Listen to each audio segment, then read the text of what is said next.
Raz.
Raz, raz.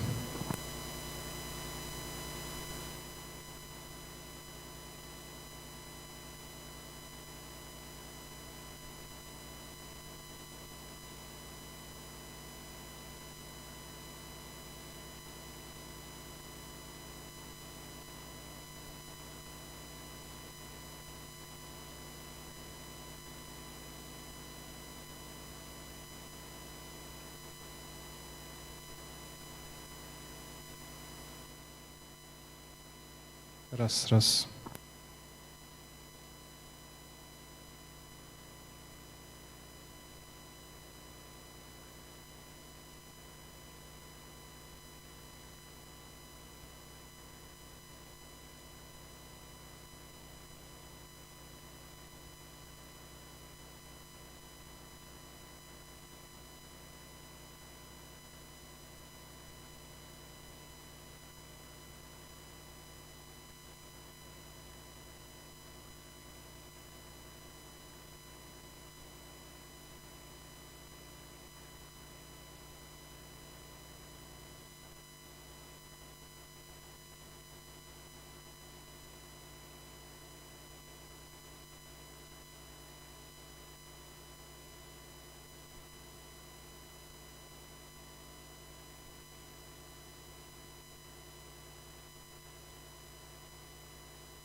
Dear colleagues, it's my pleasure to start a new session with Professor Rafael Luque. Today, he will tell us about writing manuscripts, and I suppose he will tell us about using some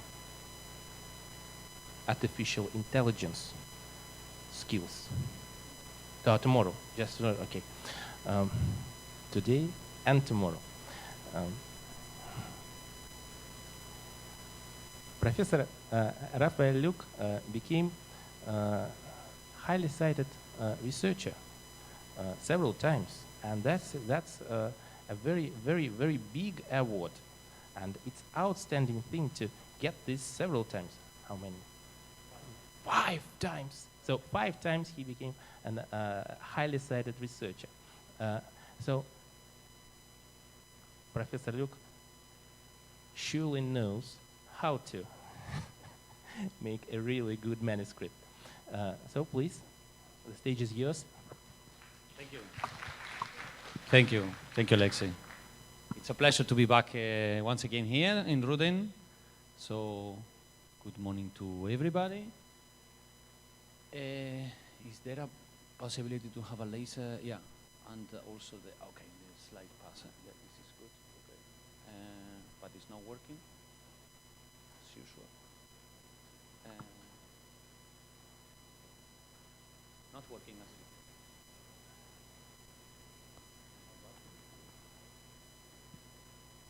Oh yeah.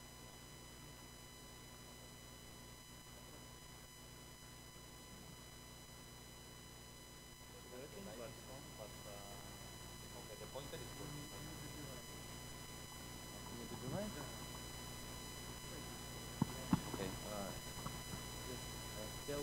Okay, yeah, no problem. That's fine. So I will manage with this with the slides. So good. Today and tomorrow we will try to learn how to write good papers, how to write good scientific manuscripts.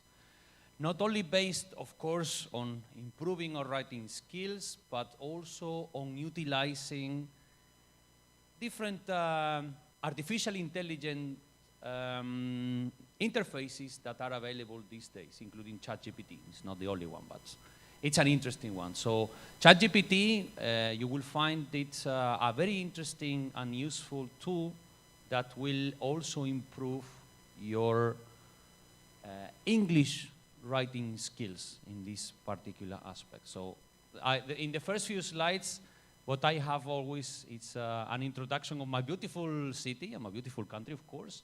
So you see, you can go this by. Spain is here. Okay, this is gone already. I think it's the batteries that are not working. Okay, because this is, you see, it's working, but it's not working. Okay, never mind. Probably most of you know where Spain is. It's a beautiful country. So if you move on to the next slides, you have some beautiful architecture in there that I always show. Please move on. Yes, so you see, we have beautiful places. I hope that you can visit. For those that have not been to my lectures before, I always start like this. If we move to the next slide. Next. Cordoba has a lot of history. Next. And this is part of the Muslim times.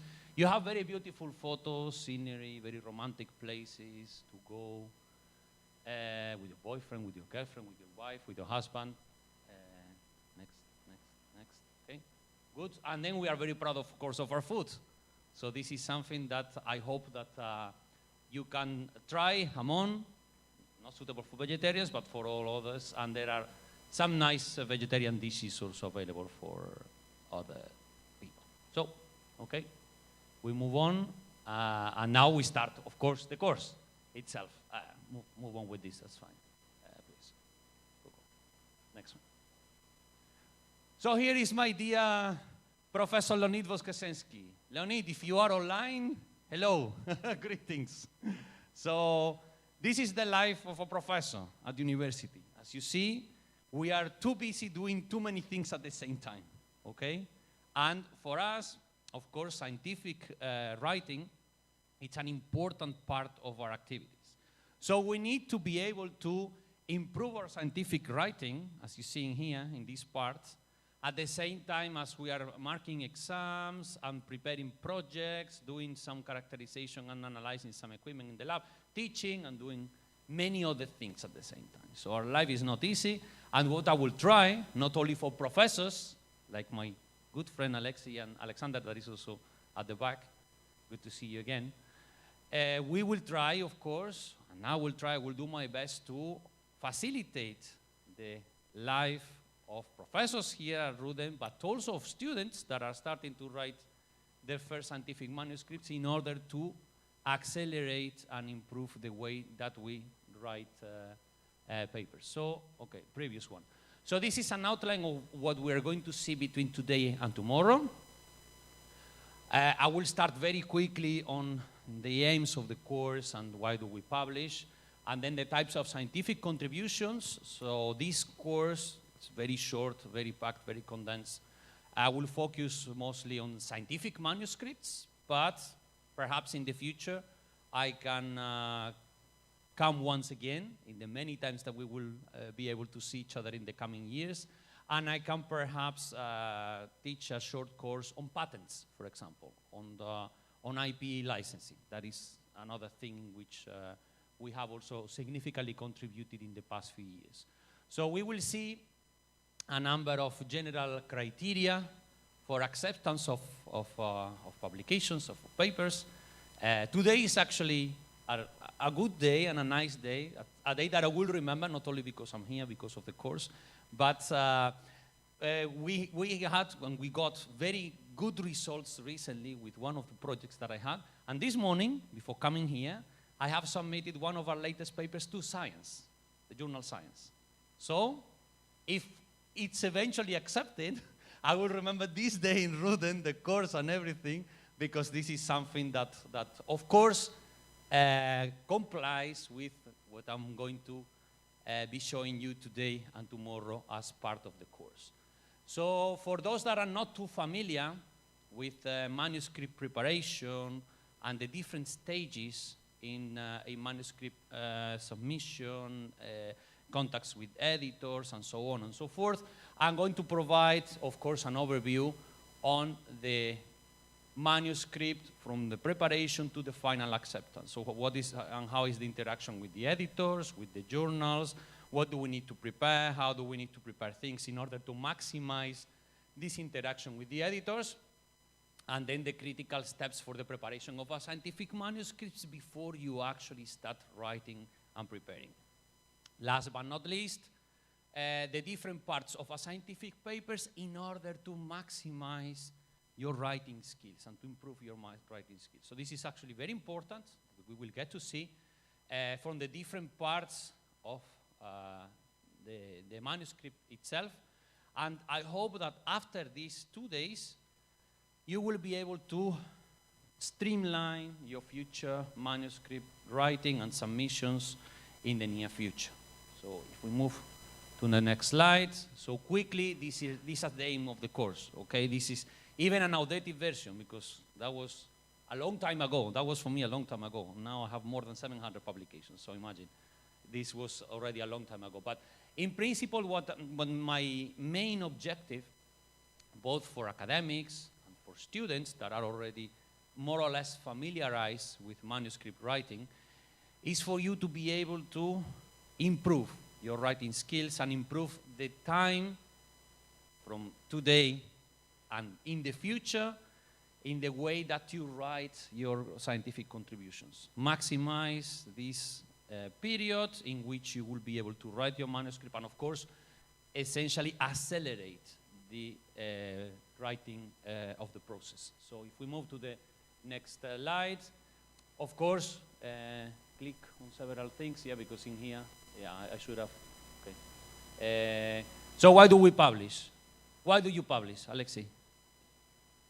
Tell all the students. To let everybody know what we have done. Good. Why do you publish? I don't publish. But why do you publish? To provide many interesting things to a lot of people. Okay. Dissemination. Why do we publish? I think to open some streamline to expand the technological abilities. Okay, so for the future, why do we publish? Okay, I guess I would agree with Alexei to know everybody, to let everybody knows what we're doing. Yeah. Okay, perfect. So there are a number of contributions that we can actually make and that justify, of course, why we publish. We have, in principle, a very important society contribution. We want to know, what people are doing, and we want to make a contribution to society in this particular aspect. So this is actually very important. Nobody mentioned the professional recognition, but of course, at some point, when you publish, you get some status, and people start to know you, and start to know your research, and start to get perhaps interested in what you are doing.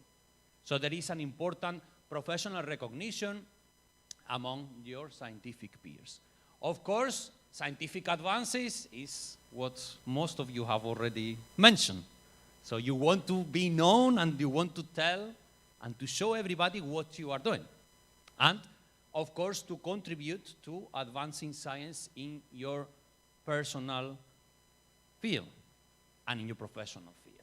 Of course, there is a significant contribution to progress and personal status. Of course, not only from the scientific point of view, but also from a personal point of view. And then, the important end line is that, of course, you need to work. You should be able to finish your work, and you should be able to publish it. That's very important. Even if you don't publish now, you will publish in the future. And then this is the most important take-home message also of this course. Maybe you don't publish now, but you should be able to publish in the future if you are working and if you are finishing your work, okay? And that is very important. Good. So if we move on to the next slide, now we are going to start on what do we actually publish. As I say, there are many different things different from the conventional manuscripts, different from conventional papers, okay? In scientific papers, which is the conventional thing that everybody knows, we have different also possibilities in there, ranging all the way to the traditional full papers that are what everybody knows here in this room, but also short papers, communications that are aimed to provide something that is unprecedented in literature and deserves, rapid publication for everybody to know exactly what we are doing. But we also have reviews, perspectives, even highlights, and now a plethora of different possibilities in there, small articles, opinion articles, and so on and so forth. So there are several possibilities in there, but all of them are in the category of scientific papers. But this is not the only thing that we publish, of course. We can publish a lot of other things. In some other cases, scientific reports. And these are also relevant from the point of view of industry, because in some of them, or from the point of view of policies, because this includes not only experimental lab work, but also different reports on climate actions, on policies, on many different possibilities in there that perhaps you are not so aware of and that you are not so familiar of, but these are available, widely available in literature also. And these are equally important, I would say, as compared to scientific publications, but of course not so much recognized as the scientific publications, because these are essentially more related to lab work, experimental work, and even combined experimental and empiric work. But we also have patents, as I said, in the future, maybe next time, when I come back probably in September. So we will get to see if I will come up with something. I will discuss with our distinguished dean. Hello, Leonid, again. And we will take it from there, okay? So patents are also very important, and these are protection of intellectual property in which the writing is completely different as compared to scientific papers and scientific reports, and the aim is also to protect some interesting and relevant results, many times even before publication. So from patents, then we can go to a scientific paper, not the other way around, because once the scientific paper is out, the IP licensing is compromised, so it's available to the public in principle. But if you are filing a patent, then after the patent is filed, after the patent is accepted, you will be able to turn it, in some cases, not every time, but in some cases, into a scientific publication that you can publish in a different journal, and then you can make reference to the patent. And this is actually something nice, because in this way, patents can also become part of the scientific literature before, of course, the IP licensing. Okay, so if we move on to the next slide, please. We have others, but anyway. So, what is a scientific paper? I will go very quickly on this one. These are, as you see in there, protocols, methodologies, innovation, and they can be anything, really. They can combine some experimental with computational work. They can be empiric, semi-empiric, lab-related, non-lab-related, and so on and so forth, depending on the discipline. So in that we have several possibilities, but in principle, these scientific manuscripts, in fact, are going to describe the results that are obtained in research. Practical, as I said, or theoretical, or combined. So in principle, in them, we have different scientific contributions that we will prepare in different ways that we're going to see now.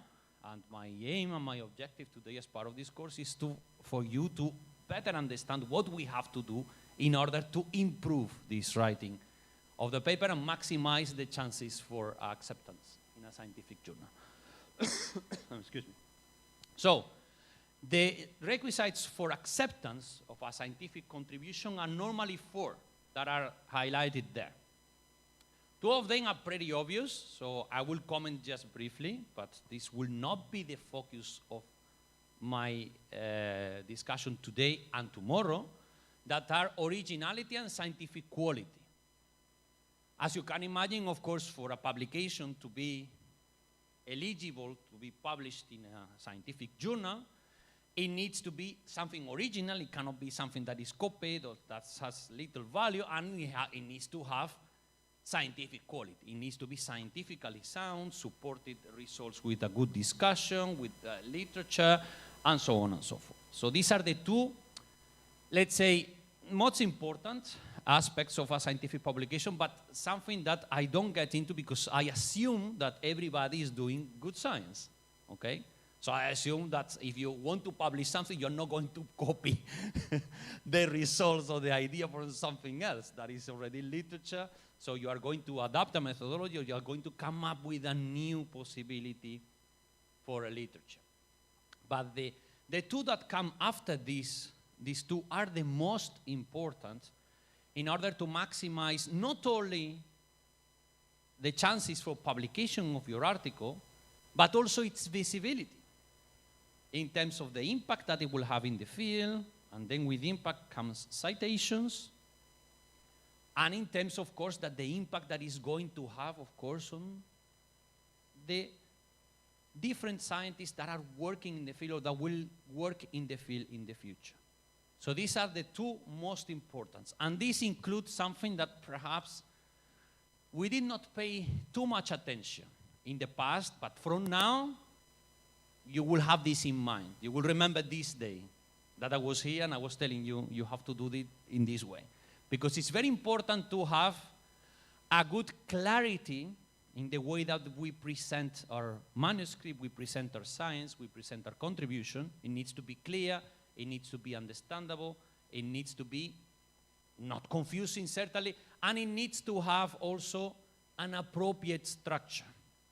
This is very much dependent, of course, on our research, on our topic, and on the journal that we submit the paper to, but these 2 together can make the difference in terms of acceptance and contribution for your manuscript. So these 2 are the 2 that you should be taking care of, because I assume, once again, I assume that your science is original and it's of sufficiently good scientific quality in order to be considered for any journal, regardless of the quality of the journal, impact factor, and so on.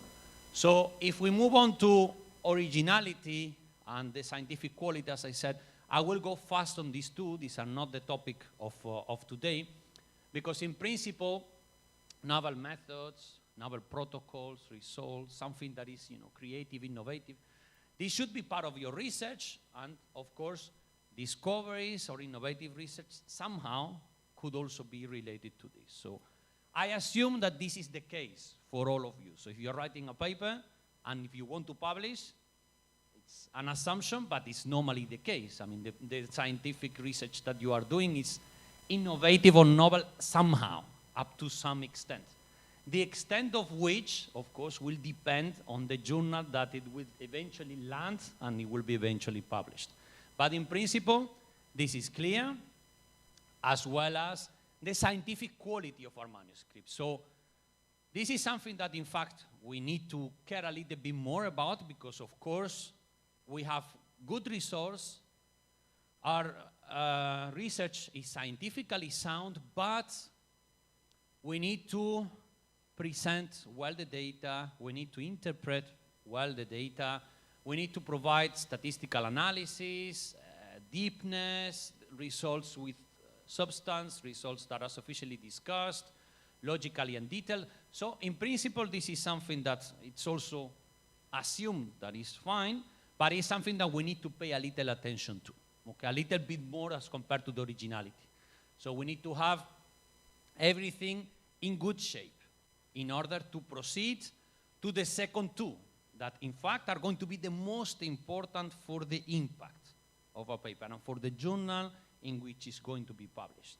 So if we move on to the latter two, that are the two most important, in these two, remember that we have clarity of presentation and structure. So for the clarity of presentation, this is very important, because we need to have a good structure of our manuscript. So it needs to be well presented, well written, and well written doesn't need in a perfect English. For this, we will see tomorrow. Now we have ChatGPT to help us with some revisions in terms of the English. It should be only revisions in terms of the English. This is what we're going to see to make it ethical. But it needs to be clearly written. It needs to be grammarly correct, and it needs to be readable. And we're going to see many examples of these three that will clearly show us that we can improve for non-English speakers. I am a non-English person. I am not native. I have progressed through my career, but as you see, I am Spanish. So I can say that this is crucial. This is actually very important. The way that we write, the way that we provide sentences, that we disclose the different results, that we discuss, and of course with a presentation that is very much dependent on the journal that we want to submit to. Okay, we want to highlight again our results, and sometimes, as I will show you with some examples, we need to carefully select the journal that we submit to in order to maximize the impact also of the research. That is also very important. And that we will see in a while. And of course, for the clarity and the presentation, we need to be careful with the plagiarism, the so-called plagiarism. But this we will see tomorrow. I have one example, I think, following up, but I will comment on this tomorrow. That will appear once again. Clarity of presentation, and then this presentation and this clarity needs to come together with an appropriate structure. Okay, the appropriate structure is the structure that normally follows the introduction, the experimental, the results and discussion, and so on and so forth. But it's very much depending on the journal. But the most important thing that you will find now is that from tomorrow, because today I will not be able to finish, you will be able to write a scientific manuscript, putting together different parts in an ordered way, in a structured way, that used to be or could have been in the past a Frankenstein, putting together the head, the torso, and the legs, and all together in a very messy way. But your Frankenstein is going to look like Claudia Schiffer in the future, okay? It's going to look like a perfect model with perfect head, perfect body, perfect legs, perfect everything, okay? And you are going to be able to do it like a Frankenstein, piece by piece. This is what I'm going to show you between today and tomorrow. And you will love this because you will be able to start writing parts of the introduction and then switching off, going to have fun in the Moscow night, and then coming 2 days later, after getting very drunk, coming 2 days later, and continuing writing the introduction or moving on to the results and discussion. And then you will be able to put back the pieces of the puzzle in a way that the manuscript will look really great. Now you're going to see this in the coming hours. So, order and structure in each one of the parts. Okay, so we reach the general overview on how a scientific manuscript is it's organized and it's published, okay? So, the publication timeline can actually vary very much depending on the topic, depending on the journal, depending on the discipline, depending on many, many things. On a general basis, what you see in there is a tentative publication timeline, okay? I say tentative because the exceptions are there. So typically, it takes about between 2 to 12 months, okay? It could be 1 month, it could be 14 or 16 months. It depends, of course, on how many rounds of revisions we need for the eventual publication of the manuscript. It depends on how many referees are evaluating our work and how slow or how fast they are. So it's very much depending on different parameters. And unfortunately, we cannot control this. So I have experience that go from one way to the other way. So in the past, in the long, long past, when I was young, like all of you, and the manuscript submission, there are some people that have experience in the room. The old manuscript submission was by mail, by ordinary mail. So you need to prepare the manuscript, and we were preparing it with the figures and stuff. There was no computer, there was nothing. So doing it by hand, and we would submit this to the appropriate editorial office by ordinary mail. So a thick manuscript, printed copy would be sent to this editorial office, and this editorial office would actually make photocopies of this and would send also by ordinary email to different reviewers. This was a very interesting way of doing science, you know, very cool. Of course, the timeline was going towards the 12 months of publication. It was a different age, but I still have good memories. I have, my first 2 or 3 papers were like this. So I still have good memories of this as the beginning of my career. And then sent to referees, and we're going to see now the whole process. But in principle, we have a clear beginning of the publication timeline. That is when we are working in the lab to get the results, okay? So we work in the lab, we work hard, we generate some results, we have to work hard, that's very important, okay? We get the results, we collect the data, and we start preparing the manuscript. Now we will see a few indications on how to prepare this. But in principle, we prepare the manuscript and we submit, what I did today, okay? We submit. Probably when I arrive back to the hotel this evening, I will check, and then the editor would be probably assigned to the manuscript already. So in some journals, you know which editor is assigned. In some others, you don't know. They keep it confidential. So, but the editor is assigned, and then he or she is going to check, is going to do the initial assessment of your manuscript. So normally this is the case. And again, this step can take from hours to days and weeks and even months. I have normally very good experiences, I have to say. In the journals that I submit my work and my publications, they are normally fast processing this initial assessment, and immediately they invite the reviewers to comment on your paper, or they just reject your paper. If they don't see that your paper is of good quality or suitable for the journal in terms of scope, the editor will decide to just reject your paper. And then you have time to revise it and resubmit to another journal, or reconsider some parts, some comments, if the editor provided some comments, and then resubmit.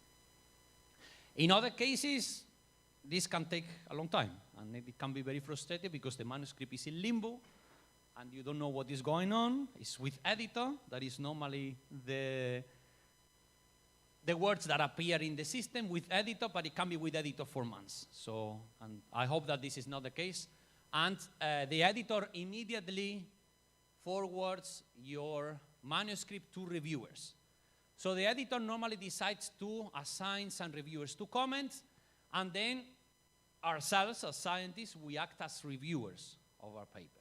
So the reviewers, decide yes or no to review. In my experience, many years as editor, and an editor-in-chief of molecular catalysis from Elsevier, so this was actually a very tough step, because scientists are actually very busy.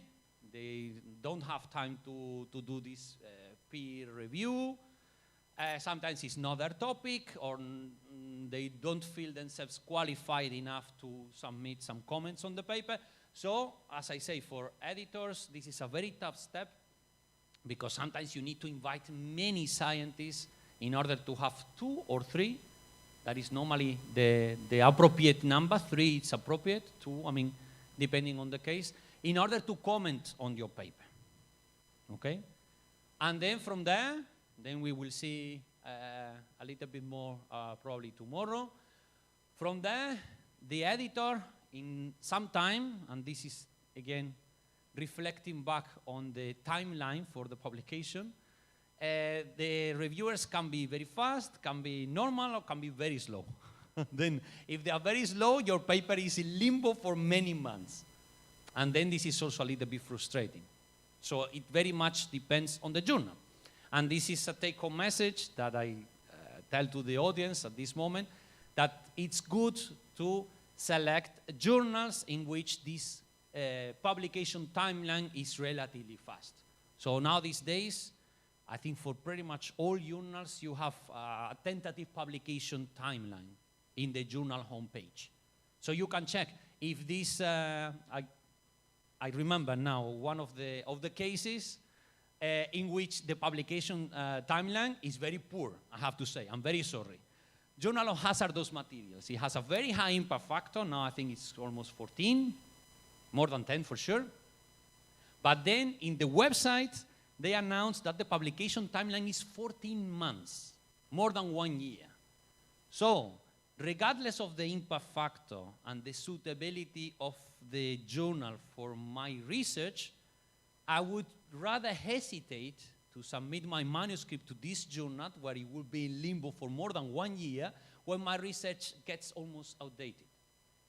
So I'm sure that you understand what I mean. So the take-home message, related also to this part of the course, is that precisely you should be very selective with the journals you select for publication of your results. Because if your publication or your results get or stay for a long, long time in the system, they will get a little outdated, or you may be unlucky and there will be another scientist worldwide that will be doing a similar thing. And then your results will be not so relevant for the scientific topic and for society. So anyway, leaving this example and this story out, in principle, the reviewers are commenting on your manuscript, and then we have 3 possibilities, okay? The first one is the good one, okay? So we go for the good news. The good news is that the editor, it happens, it's not the normal thing, but it happens. The editor preliminarily accepts your manuscript for publication in the journal, subjected to some really minor comments from the reviewers. This has happened to me several times, not only once or twice, but probably close to 10 times. I mean, 10 times in 700 papers is nothing. But it happens, and it can happen. So, happy times. We have our manuscript, we revise, and then it's already preliminary accepted, so it goes through, and then it's published in the journal. From the best, we go to the worst, okay?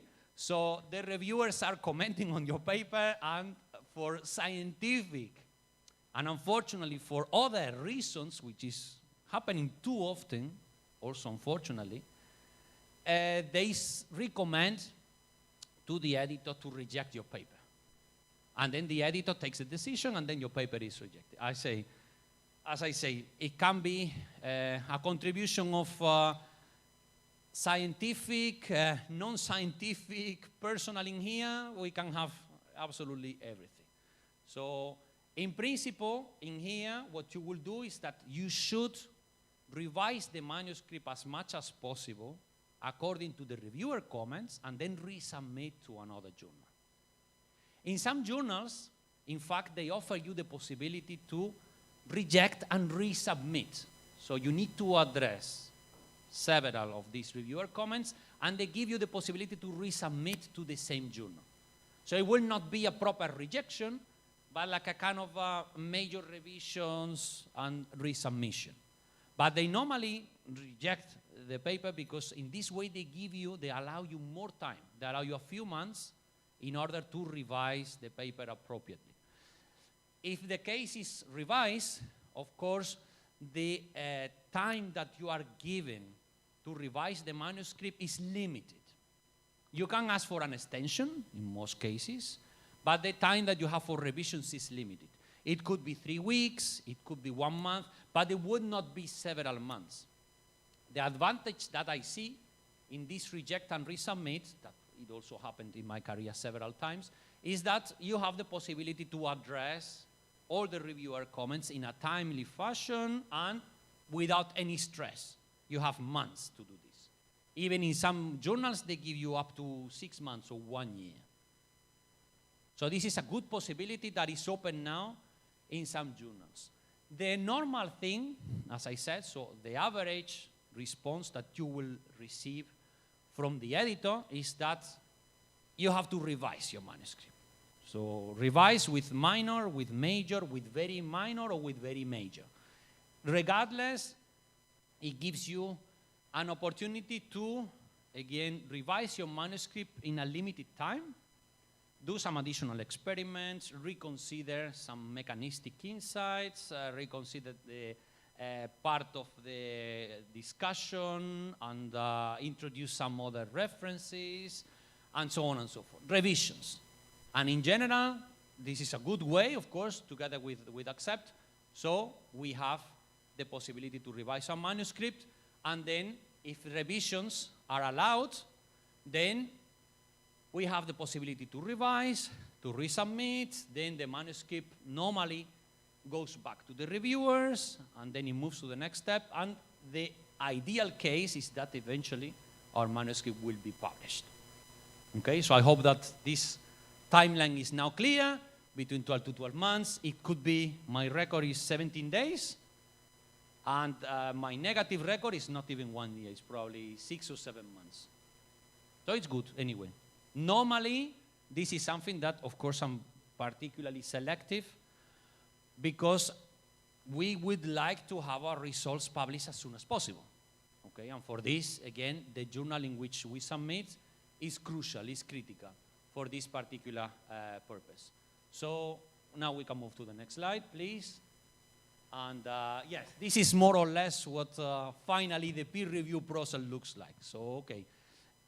Take home message on this slide, okay? We have even the death in here just to give us the final touch. But the most important thing, and take home message from this slide, is that you should not take the reviewer comments personally, okay? Try to be polite, try to be kind, try to please the reviewers as much as you can.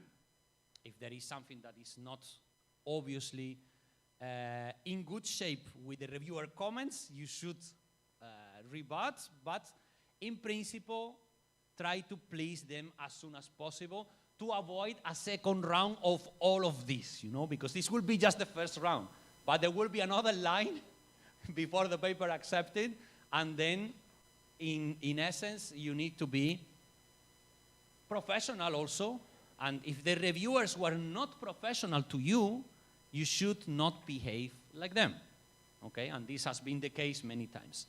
And also another important take-home message. When you become a reviewer, when you are reviewing some papers, don't be the death and don't be this guy with the chainsaw, for example. Just be the guy with this bad, or just try to be the guy that pushes, okay? Be constructive with your comments. Don't destroy the science of any scientist in the world, okay? We try to be professional and we try to be good in the sense of promoting good science and providing appropriate comments for not so good science, but not destroying, okay? I have been in this position many times in my career, where I wanted to destroy the paper because the paper is absolutely rubbish. But you should not do this.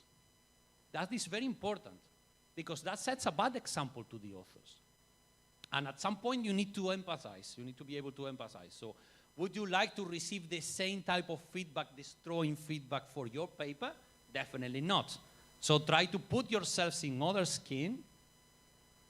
And again, provide constructive comments. Even if the paper is absolutely trash, which can be the case many times, you can provide some useful comments for the authors to, look, you have to completely rewrite this part, you have to reshape these curves, you need to redo this analysis, you need to prove that this is wrong and this is right, and so on and so forth. So important is to be constructive in your comments, not destructive. So that is the most important. Don't become this guy here, just become even someone milder than this guy here.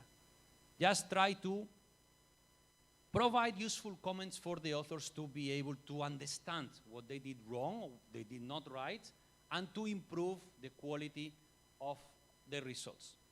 So this is the most important and the take-home message. Okay, so these are the two essential ingredients that we have to manage for our scientific papers. Okay, so we are going to have, again, a good science. I am assuming that everybody is doing good science here in the room, so I'm not going to question that. That is the most important, point one. But aside of the good science, we need, as I said, the good organizational and structural parts of the manuscript that we need to take care of now. This Frankenstein that I told you, that will look like a model, male or female. And the appropriate language. That's very important. Why I say appropriate language? Because for us, it is a challenge. It is still a challenge because we are not English-speaking scientists. So we are not native speakers. And when you are not native speakers, you struggle with the language. And this is why tomorrow we will see that ChatGPT can actually provide us the starting point in order to improve our English, essentially. So we are going to code a very simple sentence for this AI, for this artificial intelligence interface, to polish the English language in our papers. And also to remove many of the redundant words and phrases and stuff that we tend to include over and over again. When we see some very good results, we want to put this 20 times in the paper. There is no need, okay? We need to just put it once and very clear. No need to repeat it again and again. So appropriate language and good organizational structure. So, and these are the important steps in the preparation of the manuscript, okay? We need to remember that scientific writing is nothing but an exercise of organization. It's a way to fit and to place in a piece of paper, in a computer, in whatever, the ideas and the concepts that we have ourselves and the results that we have. So it's just an exercise of organization, ideas, concepts, and parts. So we need to be organized in this way. If we are able to organize our research and organize our writing, then we will be able to write a very nice scientific manuscript. If we are very disorganized and we are going for the Frankenstein, then this is not going to work out. The paper will not work out, the reviewers will not understand, firstly the editor would not understand and will not like, so this is the important thing. The structuration, the ordering, at some point, okay, I will not go to this, but anyway, we need to consider what results we have, and we need to be able to communicate well. This is something that I find here in Russia that is a big problem for scientists in here.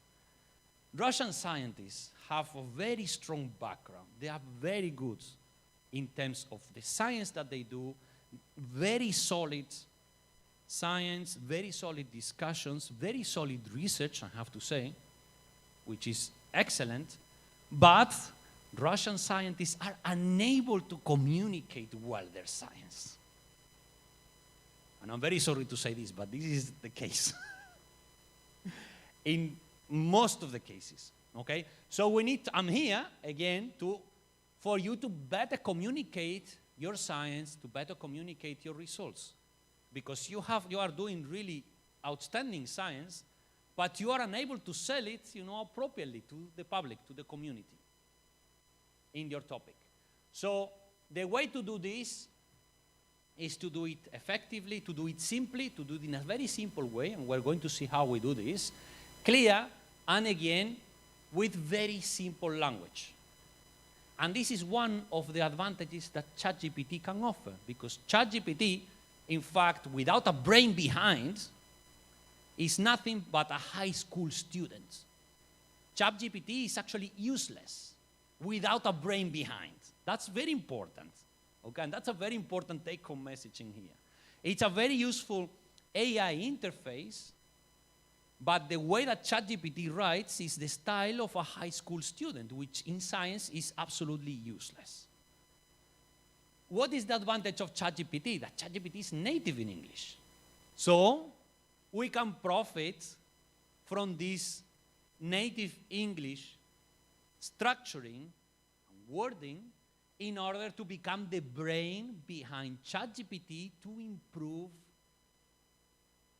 the English of our manuscript. But that's very important, and that's a take-home message. ChatGPT, without a brain behind, is completely and absolutely useless. It serves no purpose whatsoever. It's unable to provide references, because it makes up references in literature. The writing by itself is far from being purely scientific. It's this writing of a 15, 16-year-old kid that has absolutely no clue about science whatsoever. And this is something that we can actually profit from if a brain is behind. If what he is able to write, we are able to revise and we are able to complete. But it's good because it will allow us to polish the English in our manuscript. So, okay, this one I think we can move on, and then. So, what are the key steps? Before we start, actually, we're going to start writing the paper. But before we start writing the paper, we need 3 steps. Something that will help us, even before start writing. Of course, we need to know authors and place in the paper. This is also very important, and this creates a lot of different controversies, okay? But this is something that needs to be more or less clear before we actually start writing the paper. The most important step, aside of this, is the selection of the journal. Okay? Something, again, take-home message from the course, something that I strongly recommend is to have at least 2 or 3 journals in mind for our submission before starting writing the paper. We check the guidelines for authors. We check a sample copy. We check a paper that has been published in this journal. And we can check the structure of the papers, we can check their introductions, we can check the topics before starting to write ours in order to, again, maximize the way that we write our paper, improve the way that we write our paper, okay? So this is a very, very important step that I strongly recommend before starting writing. We didn't start writing yet. We are going to start writing soon, and we will finish writing tomorrow. I have only 10, 15 minutes. So, but we will at least go to the title, and then tomorrow I will continue. So, important, selection of the journals, check guidelines. We need to compile all experimental data. We need to make sure that everything is there, tables, figures, and now we can start writing the paper. But before, it is advisable to have, as we're going to see, a handful of references, some figures, and some experimental data already pre-prepared. This helps a lot for the discussion. And then we are able to start the paper and to start the write-up. So, okay, I'm not going to, yes, previous one, yes, I think, another one, yeah, okay. Okay, as I said, confirming the journal, priorities, okay, read carefully the instruction for authors, and then browse a sample copy. Something that really helps also is to start with a provisional title. This is going to be changed later, no problem. But at least it helps you narrowing down the topic and what you are going to write. Preliminary title. As I say, this can go through multiple iterations, but it helps you to focus. You need to prepare the data. I strongly suggest before starting writing, again, preparing some figures, some tables, having some references in hand, so this will help in order to start the writing. So the reference collection can be completed later, but some references beforehand will be useful. If you read some references, some papers before starting writing, you have them already, the paper and the topic. This will help, for example, writing the introduction. When we go to the introduction tomorrow, because this will be only tomorrow, you will see that this will help in order to maximize the writing. So next slide. In the next slide that I said I didn't want to comment, we ourselves in chemistry, I'm not going to talk too much about the impact factors. It should not be part of the discussion, of course, because we need to do impactful science, not focusing on impact factors, but on the impact of our research. In our topic, in our research fields, how many scientists, how many researchers are citing our research and are reading our papers. This will be impactful science, not the impact factors. But just to show you, this is, where is it? Should be soil science? Yeah. Here, no, it's, okay, this is soil science, okay? So again, here, soil science. Okay, just to say that we chemists should be very proud and should be, happy that if you compare the impact factors of journals, this is the top journal in soil science. It has an impact factor of 3.6. For us, this is rubbish, yeah? Exactly. But this is, I'm showing this because this is the top journal in the field for soil science. There is nothing higher than this in soil science. So if you click once again, yes, you see, well, this has already 60-something. This was from a few years back, but this is 60-something or 70-something. This is 60. This is 35. This is 40. This is 28. So we should be proud and we should be happy because it depends on the discipline, of course. The different impact factors are different. And then the impact that you can make also in the field is very, very different. So as chemists, we should be very proud of this. Okay, so just before finishing, now I will take about 10 minutes to go through the general outline of the scientific papers, and then I will continue tomorrow. Okay, today we are going to see the title, and I'm going to start with a little bit of the introduction. Then tomorrow we will see quickly materials and methods, results and discussion and conclusions, I will write a cover letter in 2 minutes. So this will be, another of my deliverables of the course, how to write a cover letter in 2 minutes for everybody. A strong cover letter to the editor in 2 minutes, okay? References, supporting information, and so on and so forth. And then I will continue with a little discussion on ChatGPT. That was one of the interfaces that we discussed also today. So the title, good, appealing, and short. We need to keep it short, okay, like a gas. Something that evaporates and flows. Something that flows, okay? The title, it's one of the most important parts of the paper. It needs to be sexy. It needs to be attractive to the reader. And to the editor, important, okay? So the reader, the reviewer, and to the editor, it needs to go through the editor. That is the most difficult and the most challenging part in some cases. So going through the editor is going to be the challenge. So as I say, as short as possible. We have the abstract, we have the introduction, we have the results and discussion section in order to say whatever we want in addition to what we say in the title. But the title should capture the essence of the paper in terms of keywords. This is something that should be here. Keywords. So we need to capture, again, the essence of the paper and include keywords. Waste valorization, CO2, carbon nanodots, photocatalysis, keywords, combined as short as possible, okay? With a nice order and structure. Very clear, very simple, okay? Examples of appropriate titles, and you will see one of them is rather long, but it contains all the important keywords. And then in the bottom, you will see examples of not appropriate titles. I always have to laugh at some of these because these are a complete mess, okay? So, appropriate titles, as I mentioned, this is a publication in science. This is where we want to be, of course.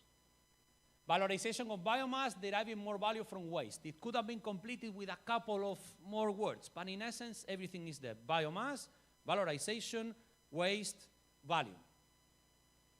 If you put there what type of value you want to derive, will be perfect. Deriving more value, including chemicals, materials, and fuels from waste. It will be perfect. The second one, it's the long one. Excuse me. It's a long one, but as you see, it contains all the important keywords. Mechanocatalytic, that is a challenging word. Cellulose depolymerization, hydrogenolysis, sugar alcohols as products. It contains all the right keywords. And this was published in Energy and Environmental Science, that is one of the top journals in the field. And the third one, I always bring it, and I will bring the abstract later, because this is my favorite one. Can it be more simple than this? I don't think so. Synthesis and analytical applications of photoluminescent carbon nanodots. It cannot be more simple than this. This is from a Korean group.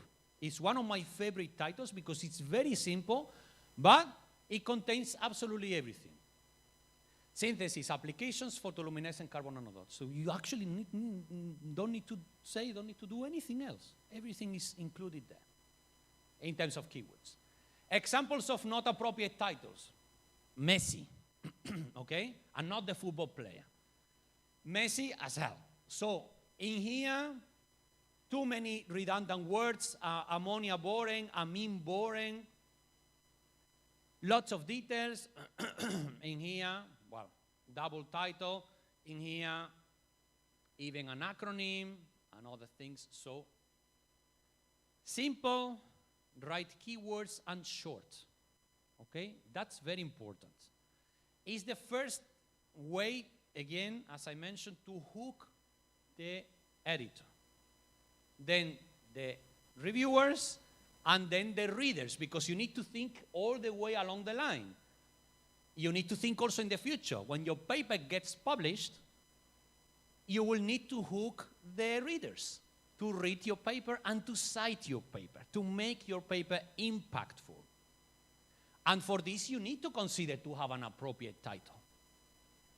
Because the title, and maximum the abstract, in some cases even the graphical abstract, we're going to see the graphical abstract too, will be the parts that the readers will read before reading your paper.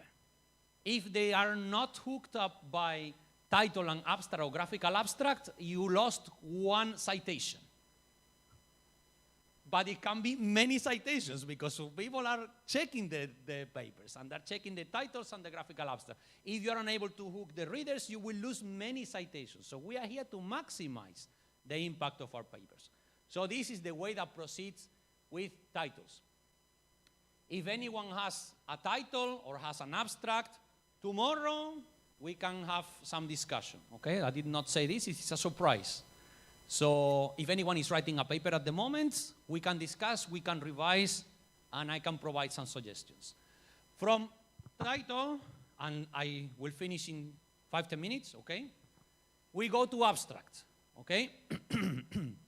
The abstract is the second most important part after the title, okay? It's appealing for further reading. I tell you, as an editor, as a long-term experienced editor, this is the second part that you read after the title. And if the title is not convincing and the abstract is not convincing, in many cases, you go to the conclusions. If the conclusions are not convincing, what is the point of reading the rest of the paper, right? You have to be professional, but you are already predisposed in order to, well, not to have a good feeling about the paper. So the abstract, in fact, it's very important in order to keep the ball rolling, to keep hooking up the scientists and the readers, of course, the editor and the reviewers. So, in here, the abstract should facilitate, actually, readers and reviewers to identify the content of the article quickly and efficiently. And this is very important, okay? It should provide a concise, a very short and detailed, for this we have the introduction, we have results and discussion and so on, in order for us to know what and how it was done, okay? What we have been doing, how we did it. The selection, of course, depends on the research, and important, it should be different from the conclusions. We are talking about two different things. Abstract and conclusions are completely different. So it should not be the same or even marginally similar. We need to write two completely different sections. My take-home message in here is, again, to make it short, to make it concise, but to have the appropriate information. For everything else, we have introduction, we have results and discussion, we have conclusion, we have other sections. Keep it to the point, keep it focused, and keep it appealing for further reading, okay? Short, nice abstracts in there, that it has. I always bring the Korean paper. This is my number one in the list, because this is the easiest, the shortest, the more concise, and all the important messages are contained in this. So, carbon nanodots, prepared from coffee grounds. The carbon nanodots have this diameter. They have this quantum yield. And they have been used for this particular application. I don't need to know anything else about this. Keep it short, keep it concise. Look at the English in which this Korean group wrote this abstract. Simple, short sentences, 10 words, 12 words, 15 words. Simple, fast, with a clear message and with the clear parts that we want later on to disclose and to expand in the manuscript. But we have others in here, no? This one, for example, similar. This one, for example, okay, it has something in there. But anyway, keeping the sentences short, simple, concise, and to the point, as well as with the important summary of what has been done in the manuscript. Okay, so the common errors that are found in abstracts that you see, in many cases, again, too much information. For this, we have the experimental section. For this, we have later on the results and discussion. You need to be clear, you need to be concise, you need to be short. In some cases, figures, images, this is for the graphical abstract, doesn't belong here. References to other articles, or even, as I say, figures, images. Acronyms could be present, but better to include them in the manuscript, in the introduction, and then in the results and discussion. Because in this way, the acronym is introduced in the abstract, and when we start writing the introduction, we introduce the acronym again, and we forgot already what the acronym was. This is my personal experience. So try to avoid acronyms and shorter names for this part, okay? And yeah, and here, some problems, okay? Some of the problems. The English, again, we have ChatGPT, so we're going to see this tomorrow. If we are unable to find more specialized words, more sophisticated words for our manuscript, for our science, we don't actually need to do this. Now we will have ChatGPT to help us with this, to remove the sophistication, unnecessary sophistication, and the mistakes that are present in the grammar of our manuscripts. So we will be good in this way. But you see, sometimes we want to be too sophisticated, and we fail for it. So let's keep it simple. This is why I always tell, let's keep it simple. Simple wording, short sentences. This is the key. We cannot say this catalytic speciality of the nanospace. What does it mean? We want to sophisticate what we write, and then it doesn't make any sense. If we pass this through ChatGPT, it will rewrite this part, and it will provide some useful words that describe this sentence that makes no sense, in order to make it legible and make it understandable. If I read this first sentence, I don't understand half of it, because it doesn't make any sense. The first 3-4 words do not make any sense. Some other words, if we move on, tomorrow we will continue with the introduction, because better to leave some word for questions now. For the introduction will be the next part. It will be important, but to be honest, this is a part of the manuscript that will not determine the fate of the manuscript itself, if it will be accepted or rejected. It will receive minor to major revisions, but no reviewers, no scientists will reject your manuscript based on the introduction. So the abstract and the title are essentially very, very important, as there will be the conclusions, but the most important part that we'll see tomorrow will be the results and discussion section that will determine the fate of your manuscript. With this, I thank you for your attention today. Tomorrow we will continue with the introduction, with a little bit experimental, results and discussion, and ChatGPT. Thank you.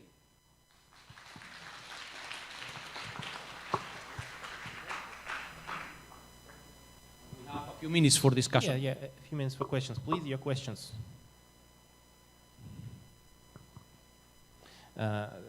Regarding the first question you asked, why we have to publish? Yes, why we have to publish? Everybody should remember that there is a very special moment when you do something in the laboratory and you perform an experiment, and you're the only one person in the world who knows exactly how it works. And you're the only person. You have to live it through this moment. This is a very important moment. But until you, one moment, please. I need to finalize my thought. After this moment, when you understood that you know this thing, you want everybody to know this thing, you have to disseminate the knowledge. You have to disseminate the knowledge. And before you do this, this is not a scientific result. Without publishing your results, they are not the results. This is the case. So, Olga, please. Thank you.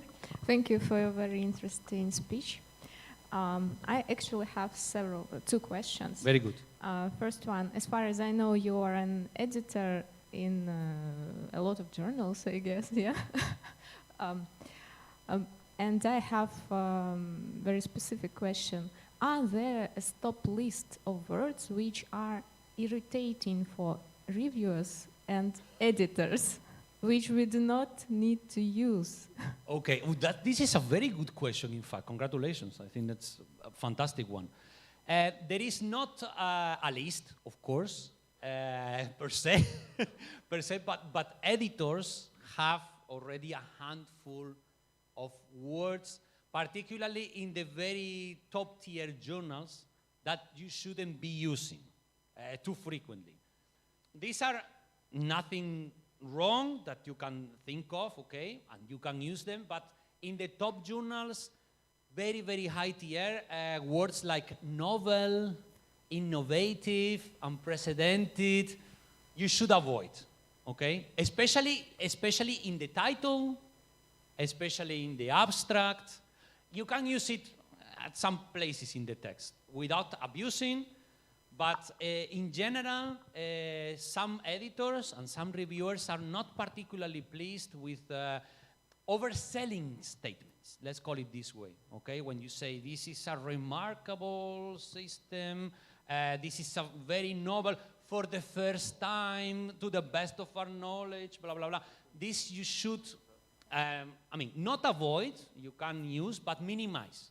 Don't use it too much. Okay, and my second question.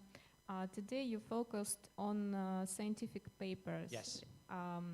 But are there some keys how to write a review? Okay. Yes, I will provide some comments tomorrow. That was my idea. There are, of course, some ways to improve, of course, the writing of reviews. The important thing for reviews, in order to make them highly impactful, is basically selecting the right topic. That is the most important, okay? Number one. I will answer your question directly, and then tomorrow we can comment a little bit more if you want. First one, selecting the topic. In order to make a highly impactful review, your topic should be, it's the wrong word, but it should be very novel, very innovative. So if you want to make a highly impactful, you should choose a topic that is emerging, that is popping up right now, that in fact there are not many scientists working on it, but that it shows already potential. And this is key in order to maximize the impact. Point two, not less important is how you write the review. So reviews, in order to maximize their impact, should not be written as Alexei et al. Have done blah, blah, blah, blah, blah, blah, blah, blah. Alexander et al. Have done blah, blah, blah, blah, blah, blah, blah. A compilation and a succession of papers. This is not the way of writing an impactful review. You should be authoritative and critical in terms of what you write. You should say, Alexei has done this and that, but what was missing from his studies is comments and elaborates on the different aspects that this scientist has done, has not done, can improve, and so on. In order to, again, stimulate discussions in the field, because when they will read your paper, your review, people will realize that your review is authoritative. You just stand your ground and you say, I think this paper is really good because of this, because of this. I think this paper is rubbish because of this and because of this. It's published, so it doesn't really matter, but I think that it needs this, it needs that, and identify these parts of the different research that is already published in order to maximize the impact of the review. This is point 2. Okay, please. Okay. And I have a question. Yes. Is it, I don't know, a good thing not to include information about the authors who contributed to this field? Like you said, Alexei done this this year and so on. Is it possible in review just to say what have been done? It's a combination. In there you can find a combination. That is not necessarily a good or a bad thing, but you cannot do all the time, Alexei et al. Have done this, Alexander et al. Have done this, Voskresensky et al. Have done this. You cannot say this all the time. It reads like this succession of papers and this succession of facts that are offering nothing to the literature. So it's a good combination. You need to find the balance. Sometimes you can say, sometimes you can comment directly on what it has been done. And you need to find the balance. And my recommendation, of course, is not to abuse of this Alexei et al. Okay? That is very important, not to abuse. Thank you. No problem, you're very welcome. Just to comment and to discuss what has been done in the topic and in literature. But the most important thing, as I said, number 1, the top priority is the topic. Identify this key topic. This is sometimes not very difficult, not very difficult. So just identify an emerging topic, CO2 valorization that I said before. In organic chemistry, I don't know, this cyclopropanation reaction. So find a topic that is really, emerging, that is taking. A few years ago, it would be CH activation. If you would write a review on CH activation focusing on important parts, you will nail it. CH activation now also for C1, for small molecules, methane, and for other C1 and C2 normally, C1 and C2. Then this is a very hot topic these days, focusing on this.